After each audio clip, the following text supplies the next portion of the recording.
ఏంటి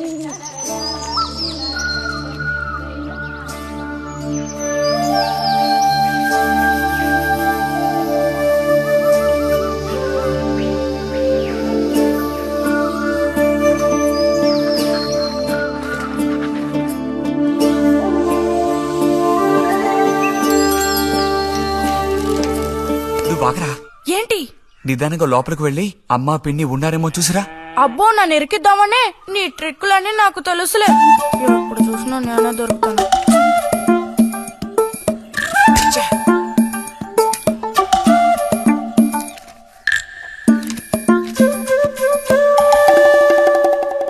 బుజ్జి ఇలారా. వేసవి సెలవులు ఇస్తే ఇక ఇంటి పట్టున ఉండాల్సిన అవసరం లేదా? ఇంతసేపు ఎక్కడికెళ్ళావు? అడుగుతున్నది నిన్నే. ఎక్కడికెళ్ళావు? నేను కాలువగడ్డ దగ్గరికి వెళ్ళాను. ఉద్ధరించావు. అక్కయ్యా అక్కయ్యా. ఏమిటే? ఇడుగో వచ్చాడు నీ కొడుకు. ఓహో, ఇప్పటికి తీరికైందా? తమరు దిగబడ్డారు సరే, మా విధవేడి వాడు నీతో పాటు రాలేదా? వాడు ఎప్పుడూ ఎస్కేప్ అయ్యాడు. రిజల్ట్స్ వస్తే ఇంకో 4 రోజుల్లో టౌన్ కు వెళ్లి ఇంజనీరింగ్ చదవాల్సిన కుర్రాడివి. అయినా ఇంకా చిన్న పిల్లలతో ఆటలా? అమ్మా, ఇంజనీరింగ్ చదవాలి కాబట్టే కాలువగట్ట ఎలా కట్టాలని చూడడానికి వెళ్ళాను.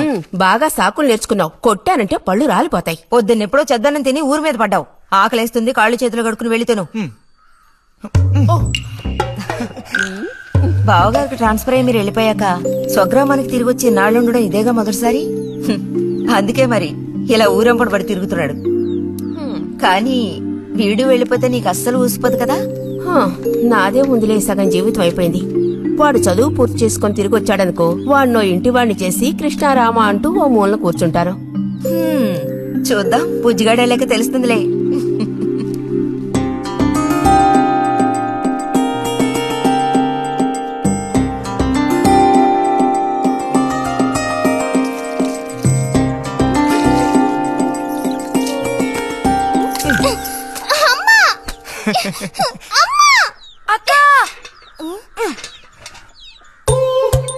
దెబ్బకు దెబ్బ ఏమంటావ్?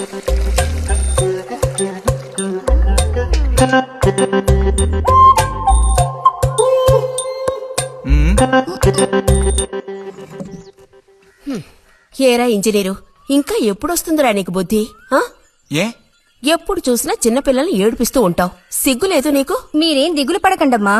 టౌన్కెళ్ళి ఇంజనీరింగ్ చదువుకొని వస్తే మొత్తం రూపురేఖలతో సహా మనిషే మారిపోతారు. ఓ, మారిపోతాడు.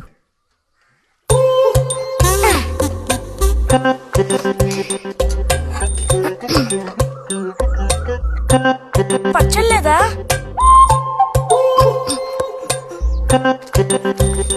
రే, ఎందుకు లేకదా ఊరుకుంటుంటే నువ్వు మరీ రెచ్చిపోతున్నావు. ఏమైంది భారతి? అలా వచ్చేసి నా బోధలో పిల్లల్ని వదిలేయకూడదు, కాస్త గదమాయించి పెంచాలని నీకు ఎన్నిసార్లు చెప్పాను? చూడు ఏం చేశాడు. అయ్యో, నిజంగా నాకేం తెలీదు. ఇది నేను చేసిన పనేం కాదమ్మా. ఊరికే దోశలు నీళ్ళు తీసి నేను మొహమ్మే చల్లాను, అంతే నేను చేసింది. ఆహా, నీకేం తెలియదేంటి? ఇదిగో నాతో అబద్ధం చెప్పకు. ఒక బిందె నీళ్లు నా మీద కుమ్మరించాడు. నన్ను పట్టుకుని కొట్టాడు, తిట్టాడు, కిచ్చాడు. చూడు, నువ్వు చూడు, చూడమ్మా. ఇదేం బాలేదు బుజ్జి. రాను రాను నీ అల్లరి ఎక్కువైపోతుంది. మీ నాన్నకు ఉత్తరం రాసి నీ భాగవతం మొత్తం చెప్తాను. జలుబు చేస్తే తర్వాత ఎవడు పడతాడు?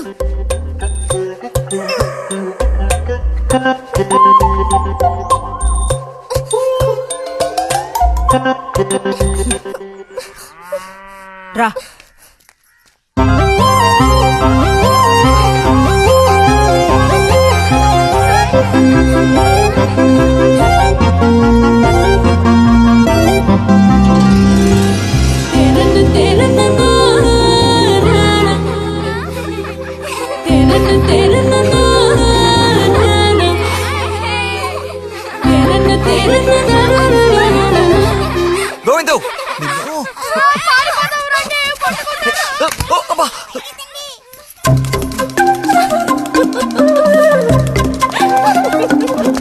గోవిందు, ఆగరా గోవిందు. గోవిందు ఆగరా, ఆగమంటున్నానా? గోవిందు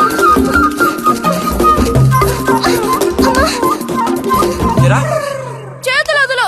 వదిలితే పారిపోదావునా? చేతులు వదిలి చూడు. చూడు ఏం చేస్తానో అప్పుడు తెలుస్తుంది. ఎరా ఎందుకురా శాంతి నెత్తి మీద నీళ్లు పోసావు? నన్ను ఎరికించడానికేనా? కాదు కాదు, అది దీని పని.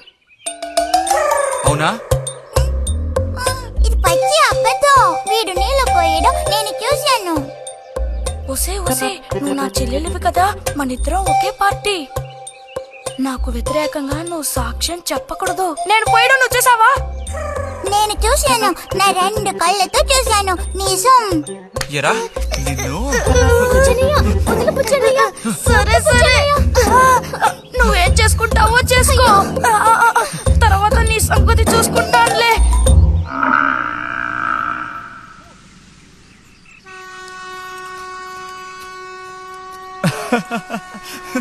ఏంటి రతి ఇది? ఏ అక్కాని పిలవమని ఎన్నిసార్లు చెప్పాను నీకు? నేను నిన్ను రతి అనే పిలుస్తాను. నువ్వు ఇలా చిన్నపిల్లలు ఆడుకుంటూ ఉంటే నిన్న అక్కాని ఎలా పిలవాలనిపిస్తుంది? అక్కడికి తమరేదో పెద్ద మనిషి అన్నట్టు. సిగ్గులేదు? ఇంజనీరింగ్ చదవబోయే మనిషి ఇంకా చిన్న పిల్లలతో సమానంగా ఆడుకుంటున్నా. నువ్వు మగాడివైతే ఒక బుడుగుద్దు చూపించు, నేను దేనికైనా ఓడిపోతాను. ఓ అదోనే పెద్ద కష్టమా? చూడండి పిల్లలు, ఇప్పుడు మన బుజ్జి గారు ఇంతవరకు ఎవ్వరు ఊదినటువంటి పెద్ద బుడగ ఊదబోతున్నారు. చూడండి, కొట్టండి, చప్పట్లు కొట్టండి.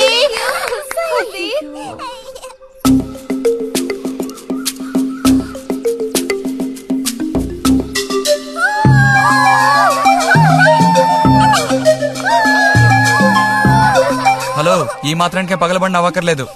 అయితే ఓడిపోయిన వాళ్ళని చూసేం చేయాలి? ఎవరన్నా ఓడిపోయానని సరిగ్గా గంట సేపు ప్రాక్టీస్ చేస్తే బలూన్ కన్నా పెద్ద పొడుగు వచ్చేట్టు నేనే ఊ చూపిస్తాను. అబ్బబ్బో, మాటలు కోటలు దాటుతున్నాయి. బలూన్ కంటే పెద్దదంట. ఎందుకు బుజ్జి అనవసరంగా కోతలకు వస్తున్నావు? ఏయ్, పోండి, పోండి, పోండి. రతి రతి ఆగాగాగా, మనం వెళ్ళి చిలక గుళ్ళు పొదిగిందేమో చూద్దామా?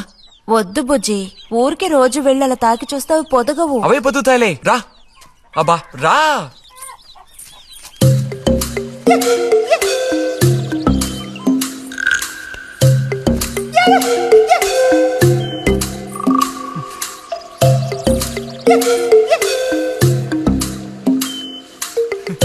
బుజ్జి వద్దు, మనుషులు గాలి తగిలితే తల్లి చిలుక వాటిని పొదగదు.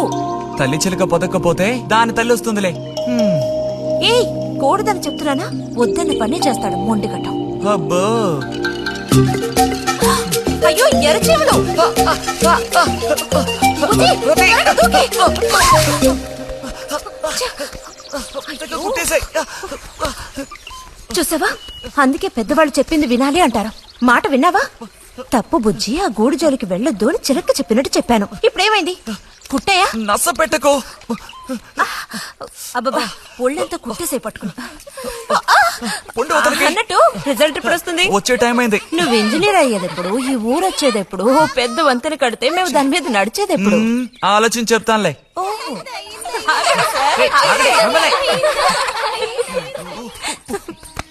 అటు తప్పుకో.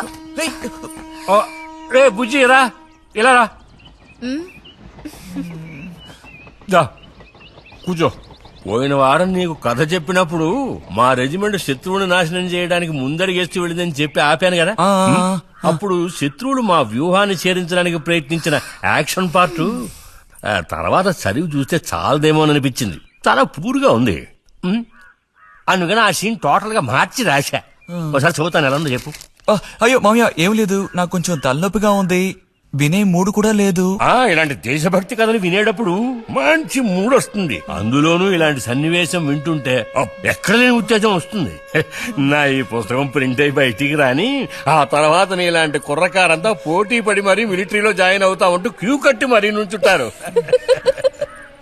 నాకు మాత్రం ఆ పుస్తకం బయటకు వస్తుందనే నమ్మకం లేదు. నువ్వు రాయడం మొదలుపెట్టి ఇప్పుడు 7 దాట్లా. నీకేం తెలిసే, ఇదంత తేలిగ్గా పూర్తి చేసే పుస్తకం కాదు. అది కాకుండా ఆ చిత్తు కాగితాలు అక్కడ పడేసి ఇక లేచొస్తావా అన్నయ్య? 10:30 బస్సు పట్టుకుని వెళితే గానీ పెన్షన్ తీసుకుని సాయంత్రానికల్లా ఇంటికి చేరుకోలేవు. నువ్వు ఉండవే, మీద పడబాకు. చూడు జల్లాయ్, 10:30 బస్సుకి వెళ్ళినా 12:30 బస్సుకి వెళ్ళినా నా పెన్షన్ ఉండాల్సిన చోట అలాగే ఉంటుంది. అర్థమైందా? ఇది మా మిలిటరీ వాళ్ళ విషయం. ఎవరు దోచుకోను లేరు, ఎక్కడికి పారిపోరు. నాకేం నష్టం లేదు. పెన్షన్ నెలకోసారే ఇస్తారు, గుర్తుంచుకో. కోస్తున్నాడు కోతలు. దేశభక్తి లేని ఘటాలు.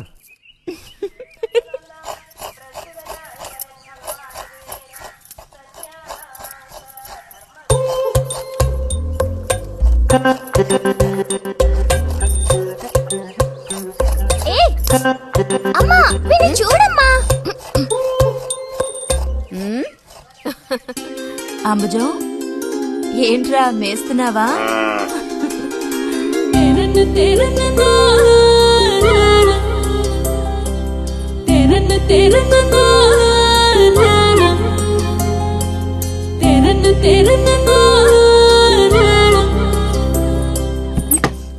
ఆ? ఆహా, పుట్టినరోజు పిల్ల ఎలా వచ్చిందేంటి? వీడికి ఆత్రం ఎక్కువలే. ఆ పాయసం ఏదో ముందు వీడికి. పాయస ప్రియుడు. ఇది నీకెన్నో పుట్టినరోజు అక్కయ్యా? ఎప్పుడూ కూడా ఆడపిల్ల వయసు చెప్పకూడదు. ఇదిగోండి అత్తయ్య. అందరికీ నువ్వే పంచేయమారతి, లేదంటే దీన్ని కింద పోసి మీద పోసుకొని ఏకంగా ముగ్గురు కలబడతారు. నాకు శాంతి, లోపలికి గ్లాస్ తీసుకురా. చూసావా వాడి గాబరా? ఎంత త్వరగా ఎదిగిపోయావు. ఏదో నిన్నే నారాయణ వదిన ప్రసవించినట్టుగా అనిపిస్తోంది. అత్తయ్య, మధ్యాహ్నం భోజనానికి అందరూ మా ఇంటికి వచ్చేయండి. మరి నాకు? అయ్యో, నీకు లేదురా. నువ్వు వస్తే మరి ఇంకెవరికి తినడానికి ఉండదు. ఏం చేయమంటావు? అయ్యో, అన్నంత పని జరిగిందనుకో, ఇక వీడు నాకు ఏ పని తోచనివ్వడు. నీతో పాటు వీడిని తీసుకెళ్లిపో. లోపల పాప బుజ్జిగాడు ఉన్నారు.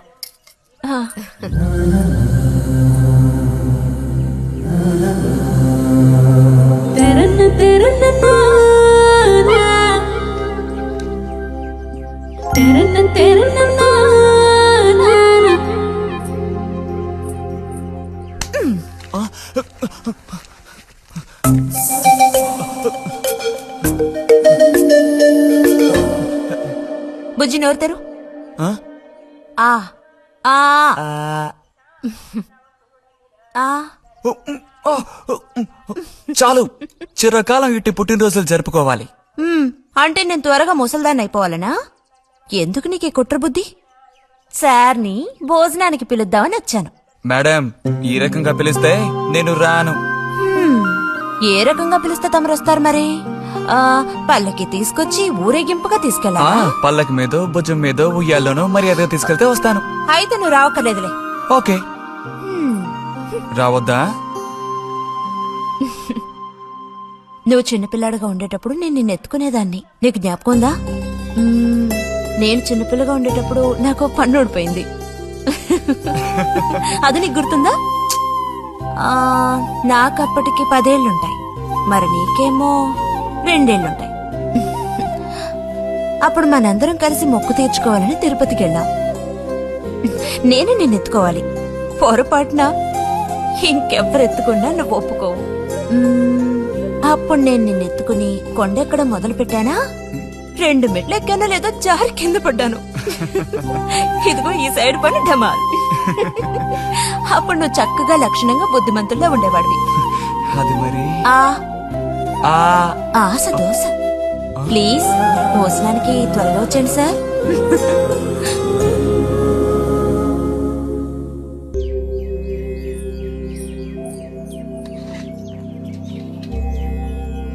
అన్నట్టు మన బుజ్జిగాడు రాలేదేమిటి? వాడు అద్దం ముందు నుంచి కదలడం లేదు. కుర్రకారికి ఇంకేం పని?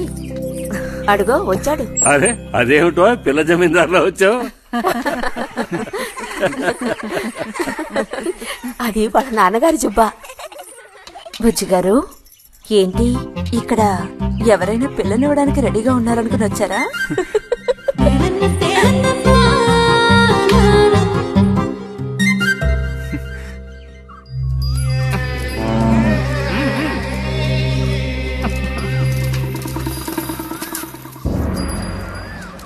త్వరగా నడు.